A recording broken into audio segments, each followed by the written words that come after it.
A paper company, a federal agency, and a frog walk into the Supreme Court of the United States. No, this is not the beginning of a bad joke. You'll find out more next on the Constitution Study. There's one thing you have to know wherever you make your stand. Came from a long through line of everyday Americans. Hello there, everyday Americans. Paul Engel with the Constitution Study here, where we read and we study the Constitution and teach the rising generation to be free. I'm glad you could join me for what is not a joke, but I found it rather amusing when I went through it. If you want to find out more, head over to theconstitutionstudy.com. You can follow what we're doing here, get updates. You can also follow us on YouTube, Facebook, Apple Podcasts, all those great places. I'm going to ask a favor, though. If you have a question, if you have something you want me to cover or a question you want to ask, go down to the comment section, type it in there, let me know. I'll see about including that in one of the upcoming episodes of the Constitution Study. Today, we are going to cover Weyerhaeuser Company versus U.S. Fish and Wildlife Service. That's the paper company and the U.S. agency I talked about in the intro. The other part is our friend Kermit here.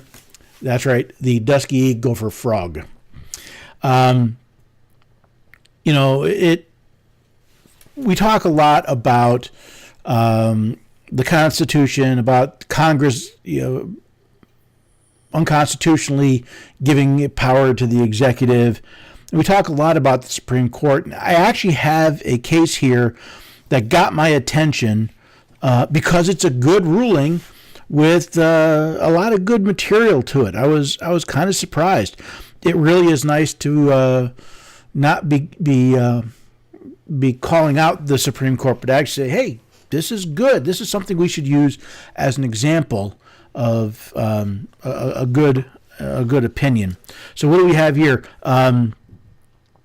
Basically, Weyerhaeuser Company and several families own land that's used for timber farming in St. Tammany's Parish, Louisiana, and the Fish and Wildlife Service, referred to as the service in most of the quotes here, decided to designate this property as critical habitat for an endangered species, namely said frog here, the dusky gopher frog.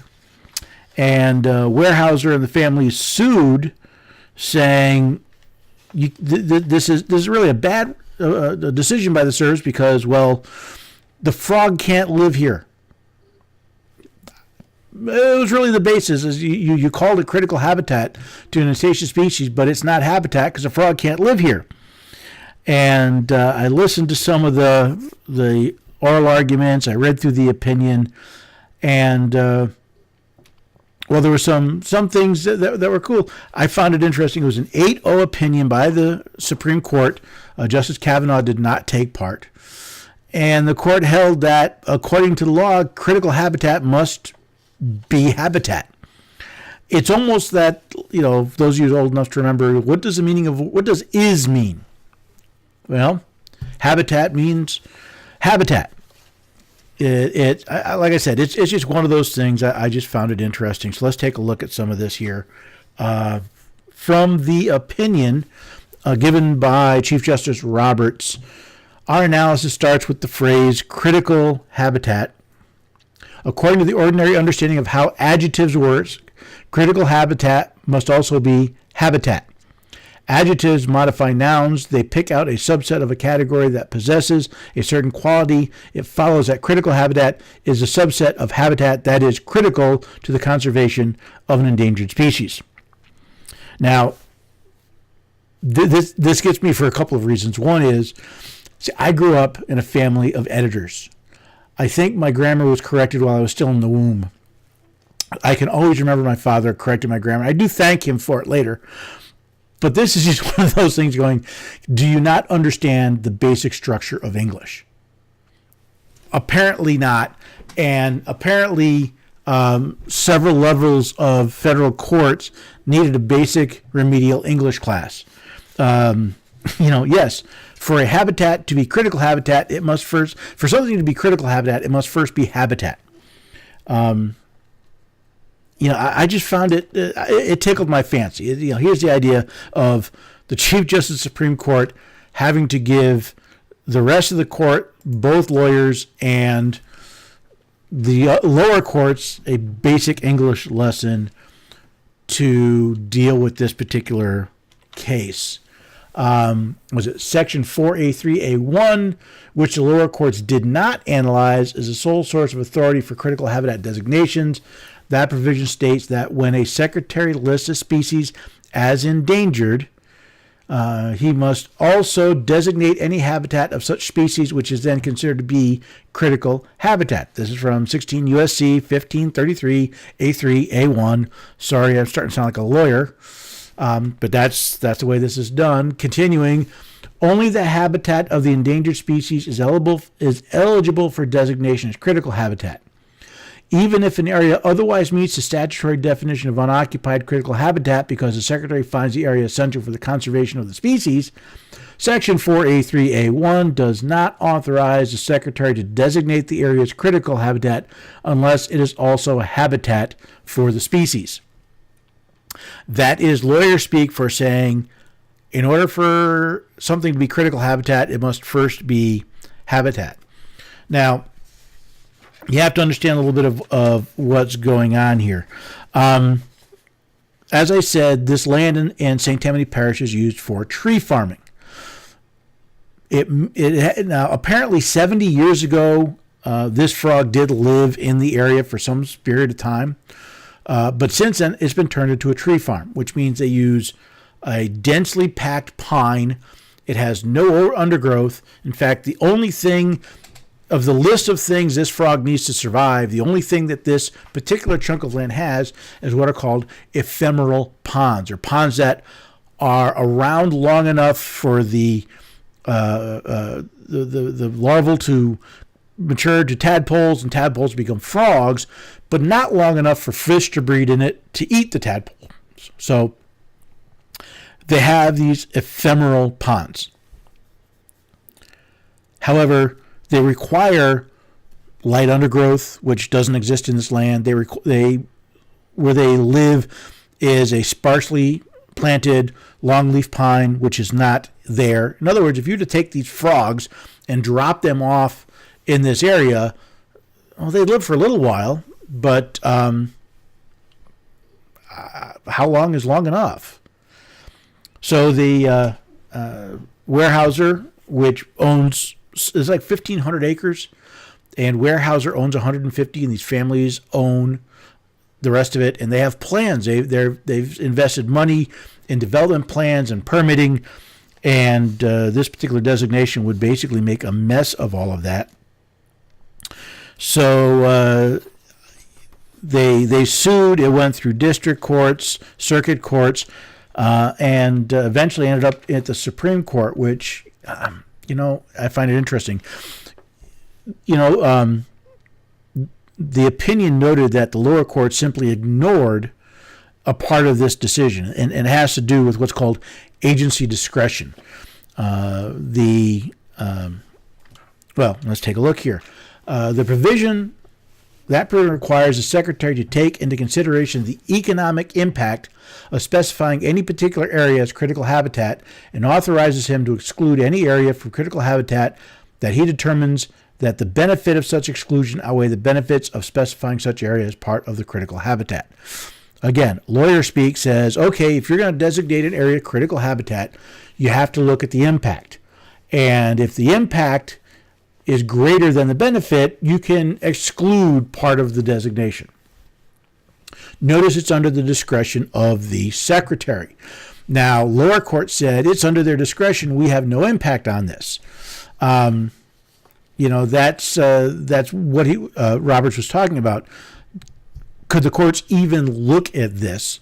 And he said, in fact, that this case involves the sort of routine dispute that federal courts regularly review. An agency issues an order affecting the rights of a private party, and the private party objects that the agency did not properly justify its determination under a standard set forth in the statute. In other words, agency is given authority, they make a decision. we as private citizens don't like it, we have a right to petition our government for a redress of grievances. This is a grievance that they're looking for a redress to.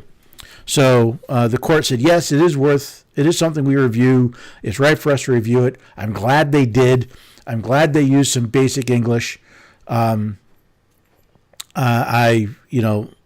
don't know why it took so much work to come to what to me is such a simple solution. But then again, I'm too smart apparently to work in government. This was the question that was put forth. Was the discretion of the secretary proper, or was it over the top? And basically, specifically Weyerhaeuser contends that the service, that's U.S. Fish and Wildlife Service, improperly weighed the cost of designating Unit 1, this chunk of land, against designating all proposed critical habitat rather than the benefits of designating Unit 1 in particular. Again, in English, what they said is there are apparently 4 parcels that made up the critical habitat, and when the Fish and Wildlife Service did an analysis, they looked at the benefits of having all 4 areas critical habitat versus none of them. That's kind of like saying if you have 4 cars and you decide to sell one, you lose access to all 4 cars. Right? It was wrong. It was plain out. If that's the case, that's plain out wrong. Continuing on, Weyerhaeuser also argues that the service did not fully account the economic impact of designating Unit 1 because it ignored, among other things, the cost of replacing timber trees with longleaf pines, maintaining an open canopy through controlled burning, and the tax revenue that St. Tammany Parish would lose if Unit 1 were never developed. See, part of what Weyerhaeuser and these families want to do is they want to develop part of this land. Well, if it's critical habitat, they need to get permission from the federal government for everything. And I mean everything. And a large part of what their development would not be allowed. There'd be apparently a lot that would not be permitted. And Weyerhaeuser said, listen, when you looked at the benefit of this being left alone, versus the cost of reverting this land, not leaving it alone. If they left the land alone, the frogs die. Right? And again, the frogs don't live there. This is an emergency evac location. This is being done because the frogs only live in one spot, and if a disaster happens, U.S. Fish and Wildlife wants an evac location for them. And if they evac the frogs to this land, they die. So they didn't take into consideration they'd have to pull out all the timber pines, replant with longleaf pines. They'd have to have something. They have to maintain an open canopy, which means they'd have to have controlled burns. All the development for this land would not be allowed, which means St. Tammany Parish would lose tax revenue. They said the service basically ignored all of this as they were going through this cost-benefit analysis. In other words, they said the secretary did not properly do a cost-benefit and economic impact analysis. That's why his decision was wrong.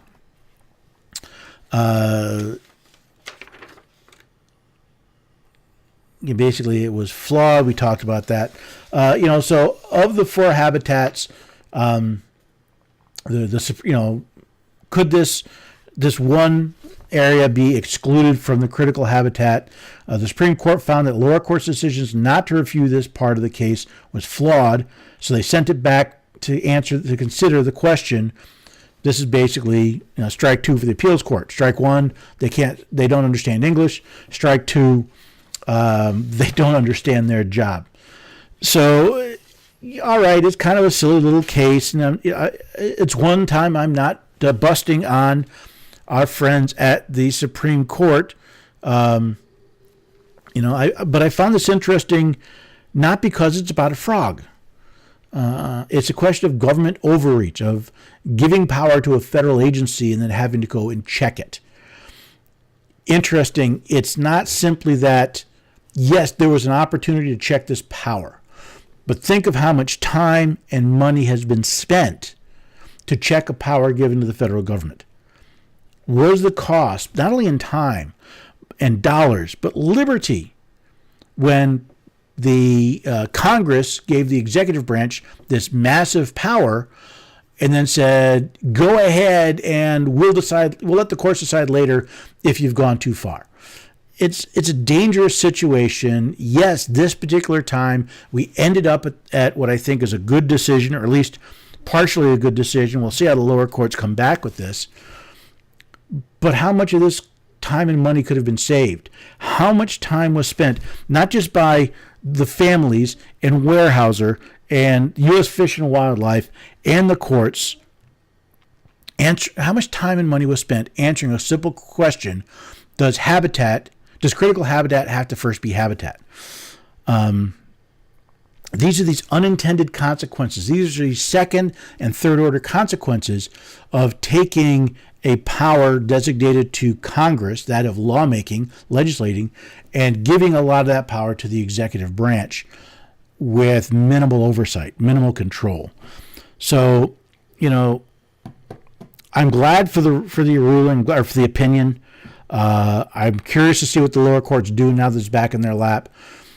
But it still, to me, is a problem, because what you have is the executive branch being told, go, go, go, and when you go too far, we'll slap your wrist and pull you back a little bit. That's kind of the state of government as it stands today. Hopefully we will we'll learn from these types of situations. We will think about it next time we decide to give the federal government power, the next time we try to transfer authority from the legislative branch to the executive branch. If you have other cases you'd like me to review, again, put them in the comment section. Let me know. I hope you enjoyed this. I hope you found it. You'll find others that we can review, and I hope to see you next time on the Constitution Study. There's one thing you have to know wherever you make your stand. Came from